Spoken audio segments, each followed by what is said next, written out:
going into captivity or being killed by the sword. And I'm specifically talking about one particular issue in time and space, but I'll go through multiple factors from the Bible where this is being spoken about. And the starting point is in Revelation 13. It starts talking about the beast of the sea, which is the Antichrist. And right at the end, speaking of, right before it goes to speak about the false prophet, in verse 9 and 10 it says, "Whoever has ears, let them hear. If anyone is to go into captivity they will go. If anyone is to be killed with a sword they will be killed. This calls for patient endurance and faithfulness on the part of God's people." So, the first question is, okay, at that time when the Antichrist is revealed, where are we? Now, the abomination occurs, those in Judea have already left, who are in faith, who are going to the Exodus. And 4 days later we've left, so most likely this is applying to the time once we arrive in Egypt, which again we will shortly then be leaving Egypt. But if anyone wants to go into captivity they will go. And if you're going to be killed with a sword, you're going to be killed with a sword. So in other words, let it happen. You don't have a hand, you're not a player in this hand. The Creator is the one that's going to save us. We are not going to save ourselves. So those people who are going with guns, and I suggest that most men go with guns on the Exodus, you're not going to get yourself out of the situation that occurs in Egypt. Now, I'm not saying this is an Egypt issue here. I think this is actually more of an Israel issue, but I can see this for those who are going with us, who want to say, well, self-defense, I'm going to defend myself. They're going to try to put me in prison. I'm going to fight my way out of it. Do not do that. If they're going to take you into captivity, go into captivity. It's okay. The Creator is going to get you out of it. It's not a big deal. With Paul, I'm quite aware that the angels opened up the prison gates. No place is going to be safe from where somebody is able to keep us away from our Creator. It just isn't going to happen. So in that particular point in time, let it go. As he says, vengeance is mine, says the Lord. And so if you're saying, wow, but if you're killed with a sword, well, guess what? That just happens in life, and those people go on right to the second resurrection. I doubt they'll have met the requirements to be going in the first resurrection, so they should be going to the second. And what to do? It's, that's fine. So, that being said, let's look at Deuteronomy 28:68. And this is where there's a difference in the versions. In the Greek Septuagint, which is the older version, it says, "And ye shall be sold there to your enemies for bondwomen and bondsmen and bondwomen as slaves, and none shall buy you."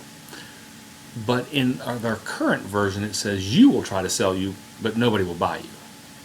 It's not how to sell yourself.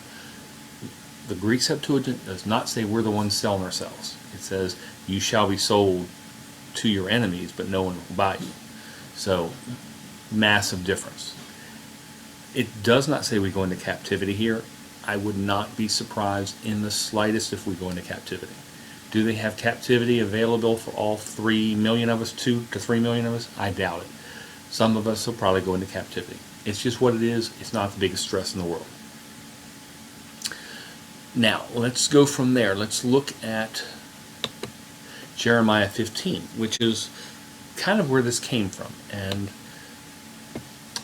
in verse 2 of Jeremiah 15, and if they ask you, and remember, this is where the Creator is just livid with those from Judea.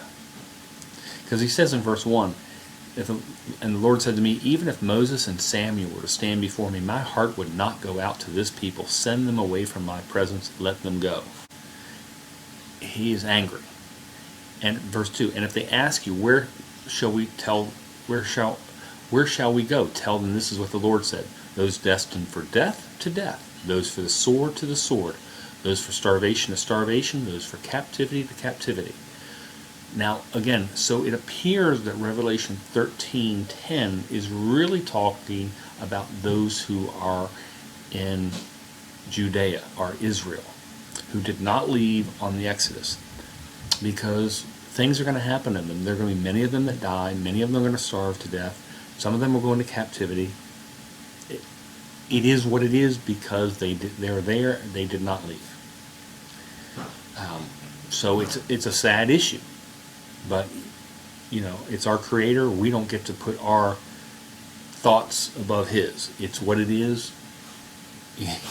We are bondservants. We don't get to make our own decisions. The other thing that comes out interesting here is because we have the Messiah in Matthew 26:52, and that's when Jesus' companion, which we know who that is, drew his sword and struck the servant of the high priest, cutting off his ear. And the Messiah says, "Put your sword back in its place." Jesus said to him, "For all who draw the sword will die by the sword." Now that's an interesting issue, because let's look at that from Torah. Again, our Messiah is a Torah teacher. If it's not warfare, if you use a sword, what's the result? Okay. Genesis 9:6. Whoever sheds the blood of man, by man his blood will be shed. For in his own image God has made mankind. Exodus 21:12. Whoever strikes and kills a man must surely be put to death. Now, Exodus 21:13 gives the example there of what some people will say self-defense. I think it's actually harder to qualify than for just a normal self-defense. And that is if the person is laying in wait and God delivers them into you. So they're laying in wait, they start that fight, and for whatever reason you're able to be victorious in that fight. You don't have to die for that, but you do have to be sent to a city of refuge. That really puts a big nail in the coffin of these people who scream self-defense. It's all part of Torah. It's not part of Torah there. Now, there is another issue there, and that is from Exodus 22:2, if somebody is breaking into your home. Now, if somebody's breaking into your home, if they die, they die. And you don't have bloodshed on you. Now, there's an issue there on day and how that means. In other words, if they break in during the day, can you not kill them? Or is it just a factor that if they break in and then the sun rises, you can't kill them at that point in time because too long of a period of time has occurred?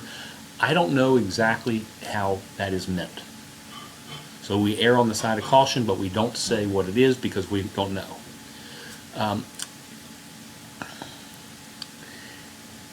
And then we also have the axe verse. If you're, which is Deuteronomy 19. If you're in the woods and you're chopping wood and your axe falls, or your part of the axe comes off and separates from the handle and kills one of your friends or kills one of the people there, again, it's an accident. But you have to go to the city of refuge the rest of your life because blood has been shed, and it's a very serious issue. So when the Messiah is talking about this here, whoever lives by if you draw the sword, you're going to die by the sword. Life for life, eye for eye.